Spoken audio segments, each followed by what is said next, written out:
Assalamualaikum warahmatullahi wabarakatuh. Selamat siang dan salam sejahtera bagi kita sekalian. Shalom, Om Swastiastu, Namo Buddhaya, salam kebajikan. Yang terhormat Rektor Universitas 11 Maret, Profesor Dr. Jamal Wiwoho, SH, M.Hum, dan Bapak Guntur Soekarno Putra. Yang saya hormati Wali Kota Solo, Bapak Gibran Rakabuming Raka. Yang saya hormati pula para pembicara, Gusti Pangeran Haryo Bre Cokro Hutomo Wiro Sujiwo, Kanjeng Gusti Pangeran Adipati Aryo Mangkunegoro 10, Empu Basuki Teguh Yuwono, SSN, MSN, tim ahli warisan budaya Takbenda Indonesia, Profesor Dr. Warto, M.Hum, Dekan FIB UNS, Raden Ayu Dokteranda Irawati, Kusu Murasri, MSN, Direktur SIPA.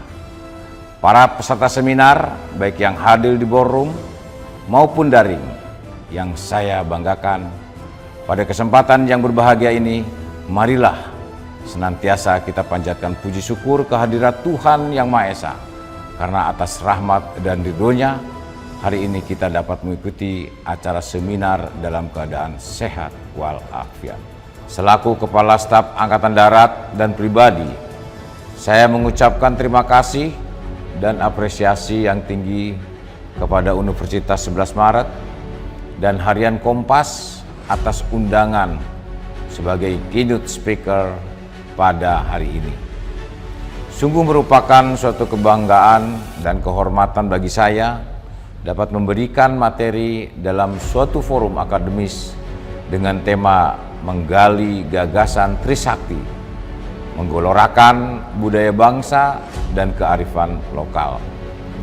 Sesuai dengan tema seminar, maka pada kesempatan kali ini saya akan menyampaikan pembekalan tentang model kepemimpinan yang efektif berbasiskan kearifan lokal dalam perspektif gagasan Trisakti Presiden Republik Indonesia pertama. Materi ini sangat penting dan relevan bagi para peserta seminar sekalian, khususnya generasi muda sebagai calon pimpinan masa depan yang harus mempunyai pemikiran-pemikiran yang sesuai dengan kondisi bangsa saat ini. Dihadapkan pada tantangan yang akan dihadapi di masa yang akan datang, sehingga dapat memberikan harapan baru bagi bangsa ini. Seperti harapan Presiden Republik Indonesia pertama Soekarno dalam gagasannya yang tertuang pada konsep Trisakti. Kemampuan pemikiran dan kepemimpinan Presiden pertama Republik Indonesia Soekarno memang tidak disangsikan lagi. Salah satu pemikiran dan konsep yang diungkapkan adalah Trisakti. Bung Karno memformulasikan konsep Trisakti, yakni berdaulat dalam politik, berdikari dalam ekonomi, dan berkepribadian dalam kebudayaan yang harus dilakukan dalam revolusi suatu bangsa. Falsafah Trisakti yang dinarasikan Bung Karno tersebut sampai saat ini masih sangat relevan dikarenakan setiap bangsa harus memiliki kemandirian untuk dapat disebut merdeka seutuhnya. Sebagai bangsa yang besar, Indonesia sejatinya perlu terus mengimplementasikan falsafah kemandirian Trisakti tersebut. Salah satu kuncinya adalah kemampuan kepemimpinan yang kuat, seorang pemimpin yang memiliki visi, ide gagasan, serta strategi dalam mengimplementasikannya. Hal ini sejatinya adalah jiwa dari kepemimpinan. Persoalan yang muncul adalah model kepemimpinan yang ditemui saat ini sangat dipengaruhi perkembangan lingkungan yang seringkali bertolak belakang dengan budaya bangsa. Di sisi lain, masuknya budaya asing yang berkembang di masyarakat secara langsung maupun tidak langsung akan membentuk suatu realitas sosial atau persoalan di masyarakat untuk mengatasinya. Untuk mengatasinya permasalahan-permasalahan tersebut, bangsa Indonesia sebenarnya telah memiliki warisan luhur dari nenek moyang.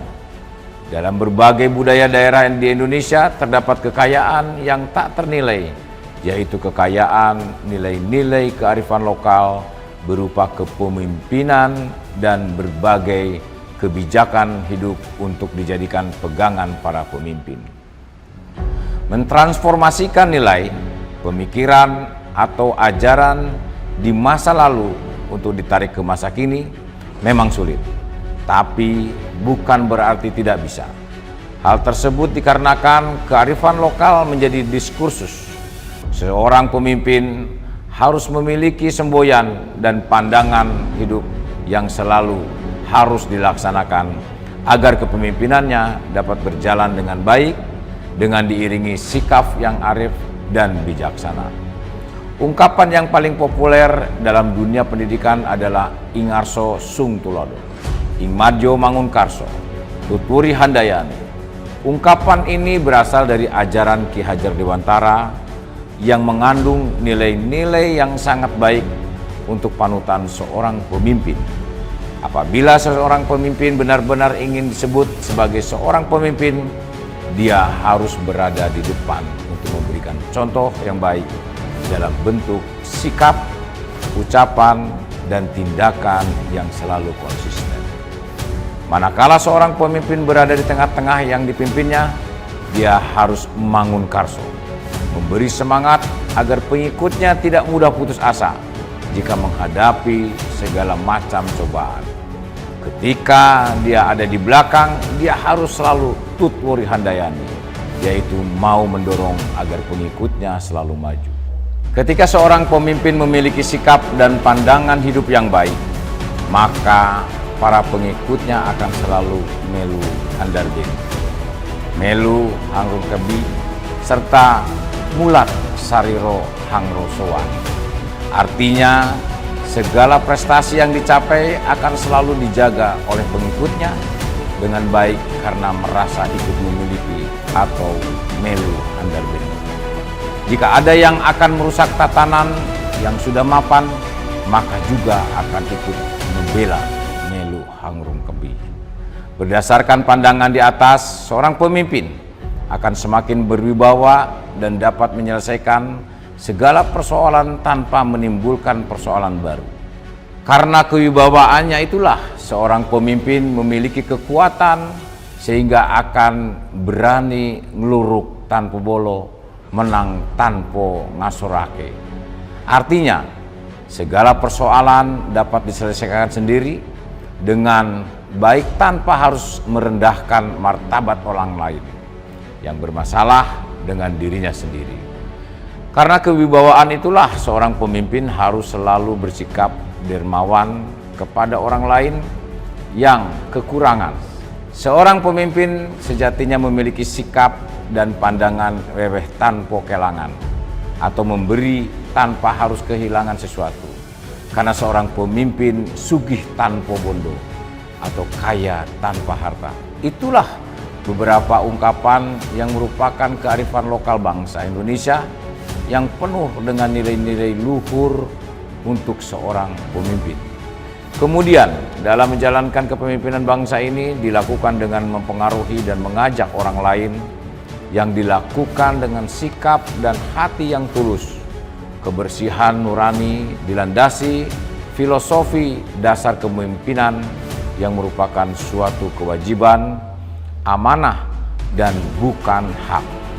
Melengkapi pendekatan positifis model kepemimpinan Barat yang fokus pada analisis terhadap subjek yang terbatas melalui metodologi ilmiah model Barat, maka perpaduan konsep kepemimpinan lokal wisdom akan melahirkan konsep kepemimpinan yang nyaman atau yang saya sebut dengan Green Human Resources Management.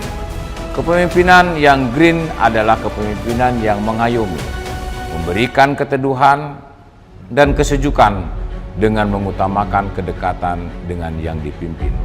Green Human Resources Management merupakan lingkungan yang kondusif, nyaman, dan aman, serta lingkungan yang mampu menciptakan energi bagi rekan dan anggota dalam mencapai tujuan organisasi. Untuk membangun lingkungan yang kondusif membutuhkan gaya kepemimpinan strategis, yaitu kepemimpinan seseorang untuk mengantisipasi, fleksibel, berpikir strategis, dan bekerja dengan orang lain untuk memulai perubahan yang akan menciptakan masa depan yang baik bagi organisasi.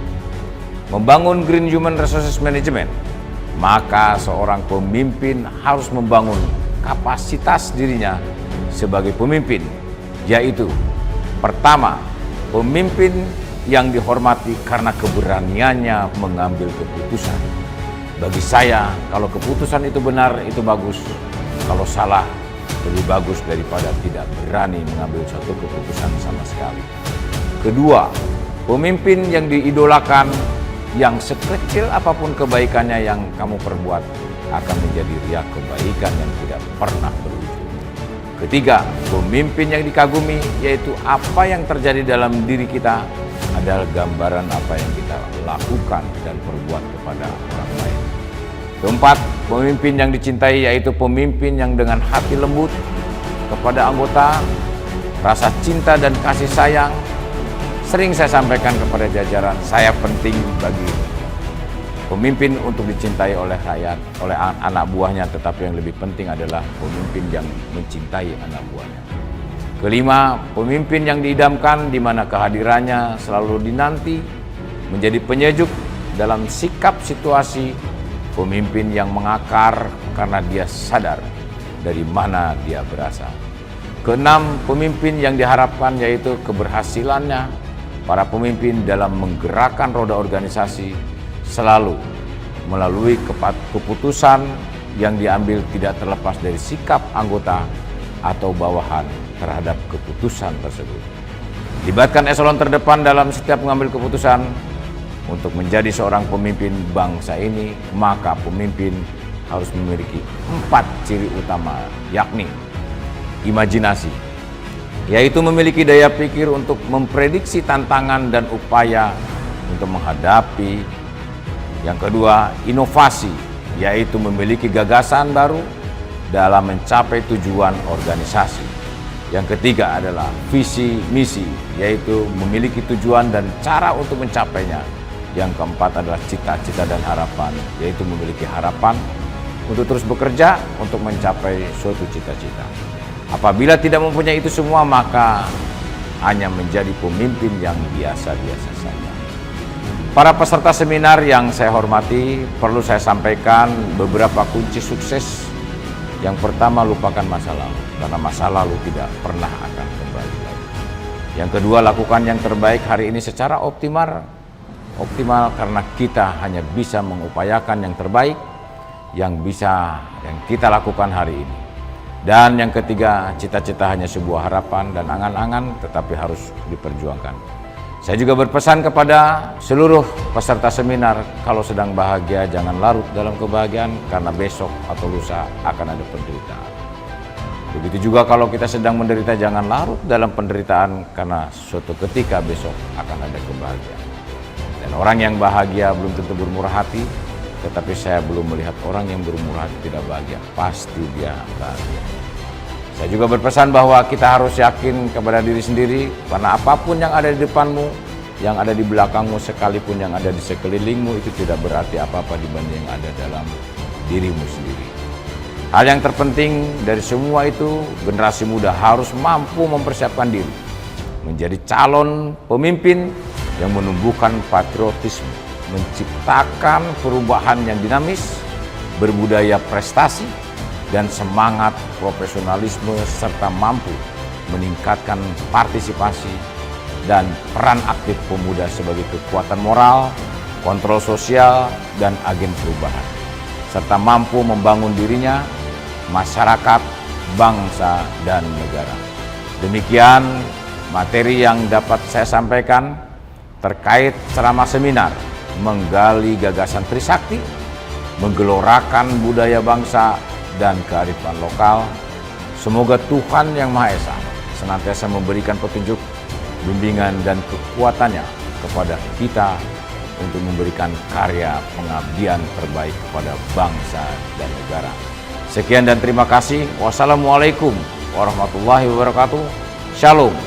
Om Santi Santi Santi Om. Namo Buddhaya. Salam kebajikan.